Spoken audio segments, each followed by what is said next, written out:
প্রিয় দর্শক, আসসালামু আলাইকুম। আপনারা সবাই কেমন আছেন? আশা করছি আপনারা সবাই অনেক ভালো আছেন। বন্ধুরা, এই যে দেখতে পাচ্ছেন আমাদের গ্রামগঞ্জের কৃষকরা বাড়ির আশেপাশে কীভাবে এই বেগুন চাষ করে থাকে। বন্ধুরা, আপনারাও চাইলে কিন্তু বাড়ির আশেপাশে এই বেগুনগুলো চাষ করতে পারেন। বন্ধুরা, এই বেগুন চাষে তেমন কোনো খরচ নেই, খুবই অল্প খরচে চাইলে কিন্তু বাড়ির আশেপাশে বেগুনগুলো চাষ করতে পারেন। বন্ধুরা, এই অত্যন্ত উপকারী এই বেগুনের চারাগুলো কিন্তু আমাদের গ্রামের কৃষকরা যে দেখতে পাচ্ছেন যে প্রতি জমিতে কিন্তু এগুলা কিন্তু চাষ করে থাকে বা রোপণ করে থাকে। বন্ধুরা, এই বেগুন চাষ করে কিন্তু আমাদের গ্রামগঞ্জের কৃষকরা কিন্তু লাভবান হচ্ছে।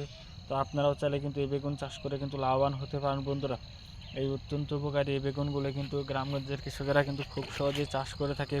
তো আপনারাও চাইলে কিন্তু খুব সহজে কিন্তু চাষ করতে পারবেন। বন্ধুরা, কারণ এই বেগুন কিন্তু আপনারা চাইলে নিজেরাও খেতে পারেন এবং চাইলে কিন্তু আপনারা বাজারেও বিক্রি করতে পারেন। বন্ধুরা, কারণ বেগুন চাষের জন্য বন্ধুরা অবশ্যই আপনাদের আগে জমিতে লাঙ্গল অথবা ট্রাক্টর দিয়ে হাল চাষ করতে হবে এবং তারপরেই কিন্তু আপনারা চাইলে কিন্তু এই বেগুনগুলো কিন্তু চাষ করতে পারেন। বন্ধুরা, কারণ বেগুন চাষে তেমন কোনো খরচ নেই, অল্প খরচে চাইলে কিন্তু আপনারা শুধু এই বেগুনের যে বীজগুলো রয়েছে বীজগুলো কিনে যদি আপনারা জমিতে রোপণ করেন তাহলে দেখবেন যে আপনাদের এই বেগুনগুলো খুবই সুন্দর এবং ভালো হবে। বন্ধুরা, তো বন্ধুরা, যদি আমাদের এই বেগুন গাছের ভিডিওটি আপনাদের ভালো লেগে থাকে তাহলে বন্ধুরা আপনারাও চাইলে কিন্তু বাড়ির আশেপাশে প্রতি জমিতে কিন্তু আপনারা এই যে দেখতে পাচ্ছেন এই বেগুনের চারা, এই বেগুনের চারাগুলো কিন্তু আপনারা জমিতে কিন্তু রোপণ করতে পারেন। বন্ধুরা, তাহলে কিন্তু আপনাদের জমিতেও কিন্তু খুবই সুন্দর সুন্দর এই বেগুনগুলো হবে। বন্ধুরা, তো বন্ধুরা, ভিডিওটি ভালো লেগে থাকলে বন্ধুরা অবশ্যই আমাদের এই ভিডিওতে একটি লাইক করবেন এবং কমেন্টে আপনাদের মতামত জানাবেন। ধন্যবাদ আপনাদের সবাইকে। আসসালামু আলাইকুম।